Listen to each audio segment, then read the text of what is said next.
As someone who grows plants to sell but also has loads of beautiful insects and wildlife around, I hate using harsh insecticides, herbicides and fungicides. Instead, I try discouraging things that bother my plants by making settling in and spreading hard. Because I wholesale a lot of succulents, sometimes I have no option but to use pesticides, mostly for mealybugs and aphids. But thankfully it is not often, and you'd be surprised by how simple protective measures such as cleaning your growing area helps. Pests and disease often like mess. It makes it easier to hide, lay eggs and just generally stay out of sight, attacking when the conditions are good. Mealybugs, for instance, can lay their eggs in leaf litter, under pot rims, tables and hard-to-reach nooks and crevices. When targeting pests, people often discount the surroundings and only treat the plants. I cannot tell you how much difference it makes when I do a deep clean of the growing area, including trays, pots, whole tables and the floor. I hardly have any mealybugs or fungal disease attacking my plants. I do a clean at least twice a year or whenever I notice a table or an area get a bit dirty.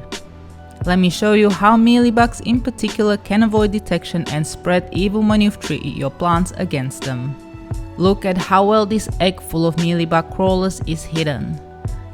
It's filled with dozens of tiny mealybugs that would crawl all over the place, infesting surrounding plants. When I clean trays and pots, I'd get a long bristled brush to get in tight, deep spots like this. I then spray the trays and tables with alcohol, as it's very good at killing juvenile pests but also fungus and other potentially harmful organisms. Fungal disease such as rot, mildew or black spot love succulents, and their spores can lay dormant on surfaces until the weather is favourable. Alcohol will also help confuse ants due to washing of their scent trails. Ants farm and protect aphids, mealybugs and scale in return for honeydew they produce. If you see a lot of ant activity around your plants, it's very likely you also have one of the three pests.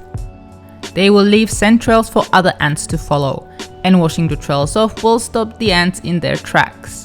And finally, regular cleaning will help with moss buildup. While moss doesn't kill succulents, it does invade the potting mix and hinder growth.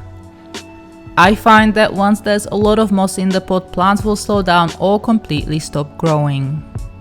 If you see moss in the pot, I'd recommend repotting using fresh potting mix.